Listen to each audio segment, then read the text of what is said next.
बिस्मिल्लाहिर्रहमानिर्रहीम। अस्सलाम वालेकुम। आज मैं आपके साथ शेयर करने जा रही हूँ मज़ेदार सी बीफ स्टेक की रेसिपी। बहुत सिंपल सी रेसिपी है और इंतहाई मज़ेदार बनती है। वीडियो को एंड तक देखिए, पसंद आए तो लाइक और शेयर कीजिए। मेरे चैनल पर नए हैं तो सब्सक्राइब कर लीजिए, साथ बेल आइकन दबा दीजिए ताकि मेरे आने वाली वीडियो की नोटिफिकेशन आप तक पहुँच सके। चलिए हम रेसिपी स्टार्ट करते हैं। तो यहाँ पे मैंने अंडरकट बीफ ले लिया है। स्टेक बनाने के लिए अंडरकट गोश्त ज़रूरी है, तो आप अंडरकट के 2 पीस ले लीजिए या जितना आपको स्टेक बनाने हैं उस हिसाब से ले लीजिए। दूसरा, आपको इस बात का ध्यान रखना है कि गोश्त ना बहुत ज़्यादा मोटा हो और ना बहुत पतला कटा हुआ हो। अब हम इसको हैमर की मदद से थोड़ा सा बीट कर लेंगे। तो मीट हैमर हो उसी से कीजिएगा, मेरे पास नहीं था तो मैं इसलिए इससे कर रही हूँ। गोश्त के पीस को हम हल्का सा बीट कर लेंगे, थोड़ा सा ही आपको बीट करना है। अब हम इसको मैरिनेट करेंगे। तो 1 टीस्पून अदरक लहसुन का पेस्ट लिया है, नमक लिया है 1 टीस्पून, कुटी हुई काली मिर्च 1 टीस्पून। काली मिर्च आपको फ्रेश ही कूटना है, फ्रेश काली मिर्च से बहुत मज़ेदार सा टेस्ट आता है। 1 टीस्पून सोया सॉस डाल दी है और 1 टीस्पून मस्टर्ड पेस्ट। अब इन तमाम चीज़ों को अच्छे से मिक्स कर लेंगे। अच्छे तरीके से गोश्त पे लगा लीजिए ताकि बहुत अच्छी सी मैरिनेशन हो। अंडरकट गोश्त है तो ये बहुत जल्दी गल जाता है। हम इसको मैरिनेट करने रख देंगे 7 से 8 घंटे के लिए। जैसे आपको रात में अगर बनाना है तो आप सुबह इसकी मैरिनेशन कर लीजिए ताकि बहुत ही मज़ेदार सा टेस्ट आए। अब हमने एक पैन ले लिया है, इसमें तेल डाल दिया है 1 टेबल स्पून और मैरिनेट हुए हुए गोश्त को 7 से 8 घंटे गुजर चुके हैं। अब हम इसको फ्राई कर लेंगे। आपको इस बात का ध्यान रखना है कि एक साइड 7 से 8 मिनट से ज़्यादा आपको फ्राई नहीं करनी। अगर आप इससे ज़्यादा इसको पकाएंगे तो ये मीट सख्त हो जाएगा और जूसी नहीं रहेगा। तो जब एक साइड 7 से 8 मिनट पक जाएगी तो हम इसको टर्न कर लेंगे। तो 7 से 8 मिनट गुजर चुके हैं।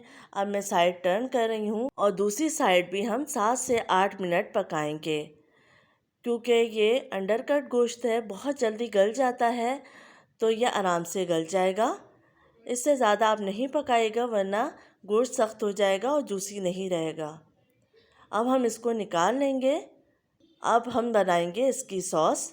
तो वाइट सॉस बनाने के लिए मैंने 1 टेबल स्पून मक्खन ले लिया है। मक्खन जब मेल्ट हो जाएगा तो फिर हम इसमें ऐड करेंगे 2 जवे लहसुन के। तो लहसुन को हम ग्रेट कर लेंगे। 2 जवे लहसुन के लिए हैं यहाँ पर। इसको ग्रेट करने के बाद हम हल्का सा फ्राई कर लेंगे।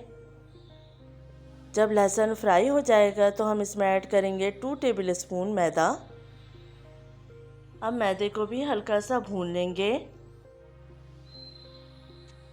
तो थोड़ा सा मैदे को भून लीजिए मीडियम लो फ्लेम पर और मुस्तकिल चमचा चलाते रहेंगे। इसके बाद हम ऐड करेंगे पानी। अगर आपके पास चिकन स्टॉक है, यखनी मौजूद है तो वो ऐड करें, उससे और मज़ेदार सा फ्लेवर आता है। तो तकरीबन 1 कप यहाँ पे मैंने पानी ऐड किया है। अगर आपके पास यखनी मौजूद नहीं है तो आप पानी भी ऐड कर सकते हैं। पानी ऐड करने के बाद इसको मुस्तकिल चलाते रहना है ताकि लम्स ना बने। अब मैं इसमें ऐड करने जा रही हूँ चिकन क्यूब। अगर आपने पानी की जगह यखनी ऐड की है तो फिर आपको चिकन क्यूब ऐड करने की ज़रूरत नहीं है।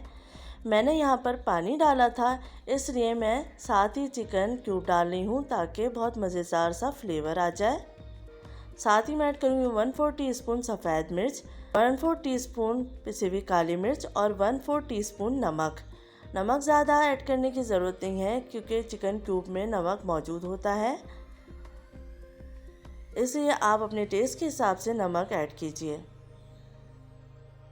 थोड़ी देर पकाएंगे। साथ ही ऐड करेंगे दूध। तो आधा कप मैंने दूध ऐड किया है और मैं इसमें ऐड करूँगी 1/2 टीस्पून ऑरिगेनो या मिक्स हर्ब, जो भी आपके पास मौजूद है वो ऐड कर लीजिए।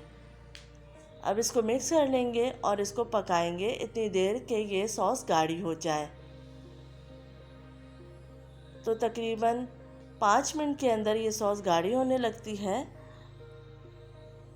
तो थोड़ी देर इसको पकाइए। जब ये गाढ़ी हो जाएगी तो फिर हम फ्लेम को ऑफ कर देंगे। आप देख सकते हैं इसकी कंसिस्टेंसी। जब ये ठंडी होगी तो मज़ीद गाढ़ी हो जाएगी, तो इतना काफ़ी है। हम फ्लेम को ऑफ कर देते हैं। अब आ जाते हैं सब्जियों की तरफ। तो एक पैन में 1 टेबल स्पून तेल लिया है। साथ ही मैंने इसमें ऐड कर दिए 1 अदद स्लाइस प्याज, शिमला मिर्च 1 अदद, कॉर्न ऐड कर दिए हैं आधा कप। साथ ही ऐड की है पिसी हुई काली मिर्च हाफ टी स्पून। अब इसको तेज़ आंच पे हम फ्राई कर लेंगे। 2 मिनट के लिए सब्जियों को तेज़ आंच पे फ्राई करें ताकि सब्जियां क्रिस्पी रहें। तो सब्जियां फ्राई हो चुकी हैं। अब ये सिज़लर प्लेट है जिसको मैंने ऑलरेडी पहले ही गरम कर लिया था। इसमें मैंने डाल दिया है 1 टीस्पून नमक। साथ ही फ्राई की हुई सब्जियां डाल दी हैं।